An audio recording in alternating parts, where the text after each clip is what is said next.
پھر گاڑی آتی ہے ایئرپورٹ پہ لے جانے کے لیے، وہ بتاتے ہیں بار بار یار تیاری کر لو گاڑی آنے والی ہے، ہمیں پتہ نہیں ہوتا یار دن پورے بھی ہو گئے، پھر انگلیوں پہ گننے شروع کرتے کتنے دن ہو گئے کتنے دن ہو گئے، اچھا یار اتنے دن ہو گئے پتہ ہی نہیں چلا۔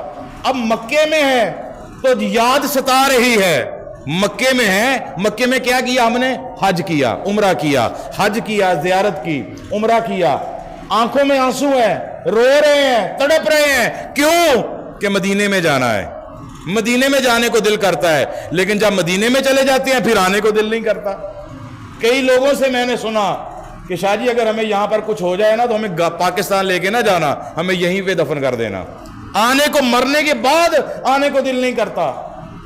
کیسا یار وہ خوبصورت شہر ہے، مدینے کی ہوائیں دیکھیں، آقا کی بارگاہ میں پہنچے، حاجی سے پوچھا یہ کیا ہے؟ حاجی نے کہا ارے حج کی قبولیت ہو گئی ہے، مدینے میں ہم آ گئے ہیں، یہاں پر مدینے سے ہم نے مہر لگانی ہے، ہمارا حج مکے میں ہوتا ہے لیکن قبولیت کی مہر جو ہے یہ مدینے میں لگتی ہے۔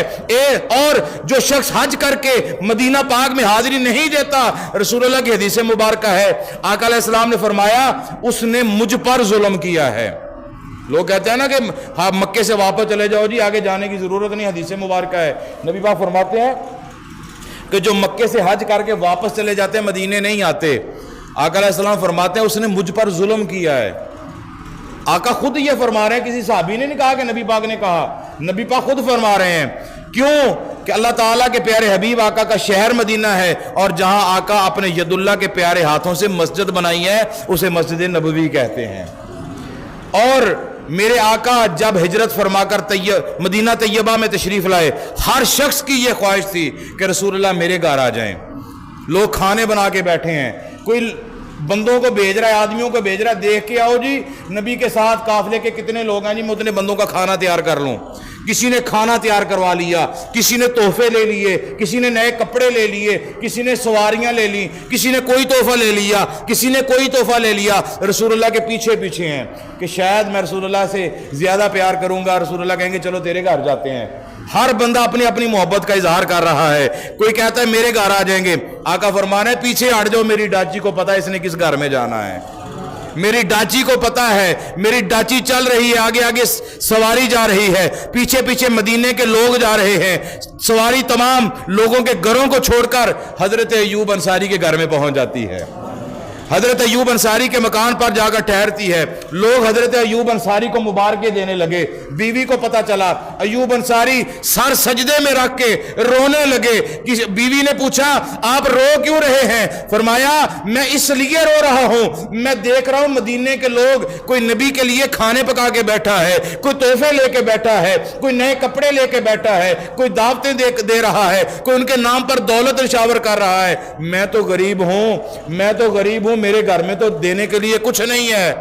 بیوی با وفا تھی، محبت والی بیوی تھی، اس نے آگے سے پتہ کیا کہا؟ اس نے کہا پریشان ہونے کی ضرورت نہیں ہے، ابو ایوب کیوں روتے ہو؟ ہمارے گھر تو پیغمبر تشریف لاتے ہیں۔ ابو ایوب نے کہا میری بیوی نبی پاک ہمارے گھر میں کیا فرمانے لگے ہیں، لیکن میں کیا کروں، میں غریب ہوں، کتنے مہینے ہو گئے ہیں میرے پاس دینے کے لیے کچھ نہیں ہے، چولہا نہیں میرا جل رہا، کھانے کے لیے میرے پاس کچھ نہیں ہے، میں نبی پاک کی کیا خدمت کروں گا جو با وفا بیوی ہوتی ہے۔ اس نے اپنے شوہر کو تسلی دی، کہا ابو ایوب انصاری پریشان ہونے کی بات نہیں ہے، میرے سر کے تاج نہ گھبرا، ہمارے آقا سر پر تو اللہ کا سایہ ہے، ہمارے آقا کے سر پر تو اللہ کا سایہ ہے، وہ اسی کو کھلائیں گے جس کے گھر میں جائیں گے، وہ کھاتے کسی سے کچھ نہیں ہے، نبی پاک کھاتے کسی سے کچھ نہیں ہے، وہ تو اپنے غلاموں کو عطا فرماتے ہیں، وہ تو لوگوں کو دینے والے ہیں۔ کیوں؟ یہاں پر بھی لوگ کہتے ہیں، اعتراض کرتے ہیں، لوگوں تم نبی سے بڑی محبت کرتے ہو، کہتے ہو نبی دیتا ہے، نبی دیتا ہے، یہ نہ کہا کرو دینے والا تو خدا ہے۔ ہم ان کو اس کا سوال کا جواب یہ دیتے ہیں، ارے لوگوں تم نبی کو کہتے ہو نبی دیتے ہیں، یہ بدعت ہے، شرک ہے، بلکہ خدا دیتا ہے۔ ارے لوگوں سنو ہمارا سوال، آپ کے سوال کا جواب سنو، اگر یہ بات ہے رب دینے والا ہے، رب نہیں کہا ہے میرا حبیب جو ہے، میرا محبوب جو ہے یہ ابو القاسم ہے۔ سارے بولو ابو القاسم کا مطلب کیا ہے؟ اس کا مطلب ہے دینے والا، تقسیم کرنے والا۔ ہمیں سمجھ نہیں آئی کیا مسئلہ ہے؟ مسئلہ یہ ہے کہ اللہ کے خزانے ہیں یہ مصطفیٰ کو ہیں, آگے تقسیم مصطفیٰ کر رہے ہیں. کن کو مصطفیٰ تقسیم کر رہے ہیں؟ اپنے غلاموں کو. کن کو دے رہے ہیں؟ سارے بولو. اپنے غلاموں کو عطا فرما رہے ہیں. ہمارا عقیدہ یہ ہے کہ وہ تو سب کو دینے والے ہیں. نبی پاک صلی اللہ تعالی علیہ وآلہ وسلم ابو ایوب انصاری کے گھر میں ہیں. ابو ایوب انصاری سے کہا کہ ایوب میں دیکھ رہا ہوں تیرے گھر کے 2 حصے ہیں. کتنے حصے ہیں؟ 2 حصے ہیں. اوپر والا حصہ مجھے دے دو, نیچے والا حصہ مجھے دے دو, اوپر والا آپ لے لو. ابو ایوب انصاری نے کہا کہ حضور بات تو آپ کی ٹھیک ہے, یہ سب کچھ ہی آپ کا ہے, میں بھی آپ کا ہوں, لیکن میرا ادب یہ کہتا ہے, میری عقیدت یہ کہتی ہے, اگر میں نے آپ کو نیچے والا حصہ دیا, ہم اوپر رہے, اوپر بچے ہیں شور شرابہ کریں گے اوپر, کیونکہ اس وقت کون سے لینٹر ہوتے تھے, یہ سریا ڈال کے لینٹر ڈال لیا, کچی چھتیں ہوتی تھی. حضور اوپر سے مٹی گرے گی, حضور آپ نیچے ہوں گے, ہم اوپر ہوں گے. یا رسول اللہ میرا عشق میری محبت اجازت نہیں دیتی. میرے آقا نے فرمایا اس میں کوئی حرج نہیں, جس میں درمیان میں دیوار آ جائے نا اس میں کوئی حرج نہیں ہوتا. جیسے لوگ اکثر سوال کرتے ہیں, یہ سمجھانے کے لیے میں بات کرنا چاہتا ہوں. لوگ کہتے ہیں یہ ڈبل سٹوریاں نا مسجد ہوتی ہیں, جیسے ہم نے بھی یہ اپنی انشاءاللہ ڈبل سٹوری بنانی ہے. بلند آواز سے بولو انشاءاللہ, ہم نے یہ مسجد انشاءاللہ ڈبل سٹوری بنانی ہے. لوگ کہتے ہیں یہ ڈبل سٹوری میں نیچے الماریوں میں قرآن مجید ہے, تو اوپر آپ جائیں گے تو بے ادبی ہوگی. ابھی یہ بے ادبی نہیں ہے. نبی پاک فرماتے ہیں جس کے درمیان میں دیوار آ جائے, پردہ آ جائے, وہ بے ادبی نہیں ہوتی. اور نبی پاک صلی اللہ علیہ وسلم نچلے حصے میں رہ گئے. حضرت ایوب انصاری نے عرض کی قبلہ یہ گستاخی ہے, نبی پاک نے اجازت دے دی. میرے آقا نے فرمایا ابو ایوب جس کے درمیان میں دیواریں آ جائے, پردہ آ جائے, یہ گستاخی نہیں ہوتی, یہ بے ادبی نہیں ہوتی. میرے دوستو آگے پھر غور سے سننا, واقعہ بڑا طویل ہے, میں اپنے موضوع کی طرف پھر آ رہا ہوں.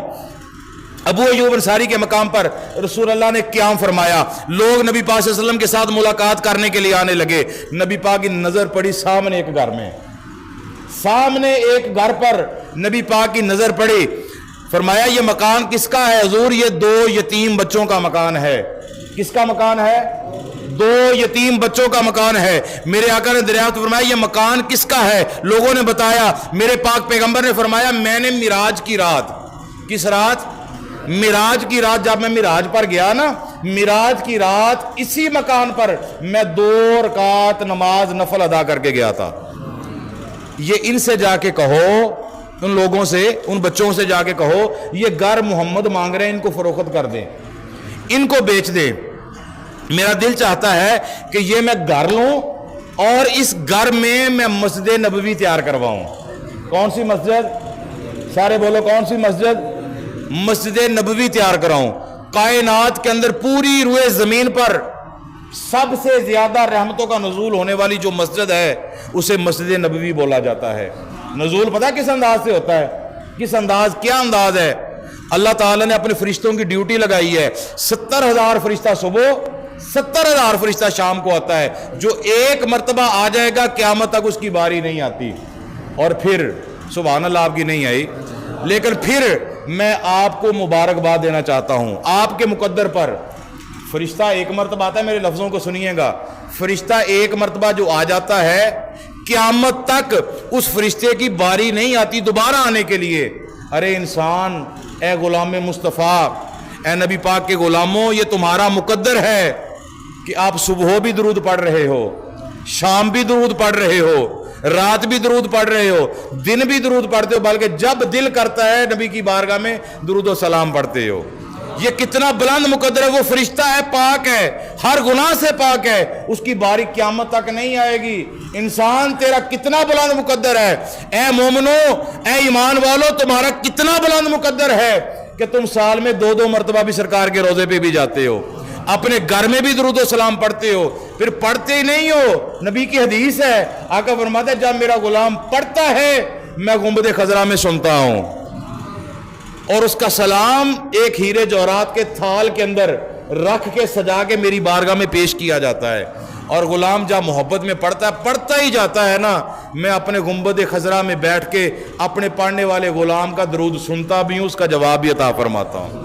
یار کتنا بلند ہے ہمارا مقدر. پھر آگے سنیے واقعہ, بات ذہن کے اندر نا باتیں بڑی آ رہی ہیں لیکن وقت بڑا شارٹ ہے, ایک ایک مسئلے کو بیان کرنے کے لیے بڑا ٹائم چاہیے. یقین کریں یہ فرشتوں والا جو ہے نا مسئلہ, اس پر میں نے کافی ساری سرچ کی ہوئی ہے.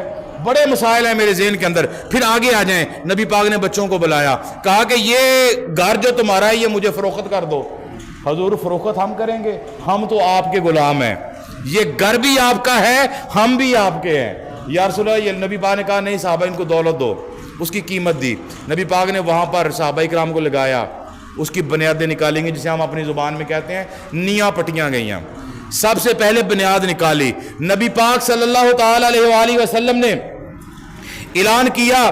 نبی پاک نے کہا کہ جلدی کرو, پتھر لے کر آؤ. پتھر لائے گئے. اس کی بنیاد میں سب سے پہلا پتھر نبی پاک نے اپنے دستے مبارک سے خود رکھا.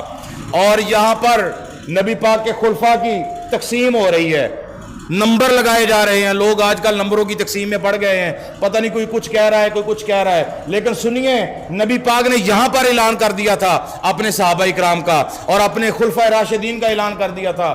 کیا نبی پاک نے پہلا پتھر نبی پاک نے خود رکھا.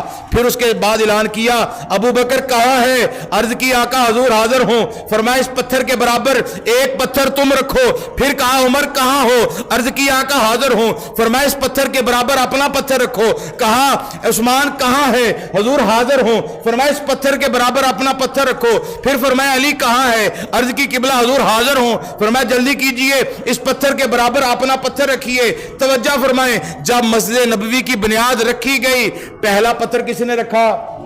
سارے بولو, کس نے رکھا؟ نبی پاک نے رکھا. دوسرا پتھر حضرت ابو بکر صدیق نے رکھا. تیسرا پتھر حضرت عمر فاروق نے رکھا. چوتھا پتھر حضرت عثمان غنی نے رکھا. اور پانچواں پتھر جو ہے حضرت علی کرم اللہ وجہ الکریم نے رکھا. حضرت علی نے رکھا. اور پھر میرے آقا علیہ الصلوۃ والسلام نے نبوت والا ہاتھ اٹھایا, ہاتھ اٹھائے اپنے, جن کی قسمیں قرآن کہتا ہے, ید اللہ کہہ کے قرآن کہتا ہے. اللہ کہتا ہے یہ ہاتھ محبوب کے نہیں ہیں, یہ ہاتھ تو میں خدا کے ہاتھ ہیں. یہاں پر اپنی ساری تقریر کو چھوڑ کے ایک ہی بات کر کے, محبت کی بات کر کے تقریر یہیں پہ چھوڑتا ہوں. پھر کبھی زندگی رہی تو اس کو آگے لے کر چلیں گے. جب ہاتھ کی باری آئی نا, نبی پاک نے اپنے ہاتھ کو دیکھا. اللہ نے کہا ید اللہ. کیا کہا؟ ید اللہ. ید اللہ کا مطلب کیا ہوتا ہے؟ ید کا مطلب ہاتھ ہوتا ہے, اللہ کا مطلب اللہ ہوتا ہے. اللہ کے ہاتھ. اللہ کہہ رہا میرے ہاتھ بھی نہیں ہے, میرے پیر بھی نہیں ہے, میں ہر جسم کے ایک ایک اعضاء سے پاک ہوں. یا اللہ ہمیں سمجھ نہیں آئی, تو کہتا ہے میرے جسم کا کوئی حصہ نہیں ہے, میں ناک سے پاک ہوں, کان سے پاک ہوں, منہ سے پاک ہوں. یہ کہہ رہا ہے ید اللہ, اللہ کے ہاتھ. جبریل نے سنا پیغام قرآن کے اندر جب آیا نا, آیت نازل ہوئی, جبریل نے سنا یا اللہ تو کہتا ہے وہ میرا محبوب ہے, آج تیرے محبوب کو دیکھنا چاہتا ہوں, یعنی کہ ازمانا چاہتا ہوں. جیسے ابراہیم علیہ السلام کے پاس بھی جبریل گیا تھا نا, کہا کہ یا اللہ میں تیرے حبیب کو دیکھنا چاہتا ہوں. فرمایا ٹھیک ہے. اب جبریل آ جاتے ہیں. محبت کی بات ہے, ذرا کان کھل کے سننا آپ نے, اور محبت میں سننا. سمجھ آ جائے تو ٹھیک ہے, نہ سمجھ آئے بار بار مجھ سے سن لینا. جبریل آیا, کوئی بندہ آپ کے پاس آ جائے یا میرے پاس آ جائے, کہ شاہ جی ہاتھ کس کے؟ میں یہ تو نہیں کہوں گا یہ لالے کے ہاتھ ہیں, میرے جسم کے ساتھ ہیں تو میرے ہی ہیں. کس کے ہاتھ ہیں یہ جو آپ کو نظر آ رہے ہیں میرے ہاتھ ہیں, کس کے؟ میرے ہی ہیں نا. یہ آپ کے ساتھ ہاتھ کے لگے ہیں, یہ کس کے ہیں؟ آپ کے ہی ہیں نا, سبھی کے ہی ہیں نا. فرشتہ آیا, کہا کہ یا رسول اللہ یہ ہاتھ. نبی نے فرمایا میرے. فرشتہ اللہ کی بارگاہ میں چلا گیا. یا اللہ تو کہتا ہے وہ میرا حبیب ہے. جب ہاتھوں کی باری آئی, کہا میرے. اب جا دوبارہ. اب فرشتہ دوبارہ چلا گیا. یا رسول اللہ یہ ہاتھ کس کے ہیں؟ میرے آقا نے فرمایا میرے. فرشتہ پھر اللہ کی بارگاہ میں, یا اللہ تو کہتا ہے وہ میرا حبیب ہے. اس نے تو کہا میرے. اب تیسری جب باری آئی نا, اب اللہ تعالیٰ کی محبت دیکھیے رسول اللہ کے ساتھ. جو میں آپ کو بتانا چاہتا ہوں وہ یہ بات ہے, اللہ تعالیٰ نے کہا اے جبریل بات تیری ٹھیک ہے, ہاتھ نبی کے جسم کے ساتھ ہیں, لہین نبی کے.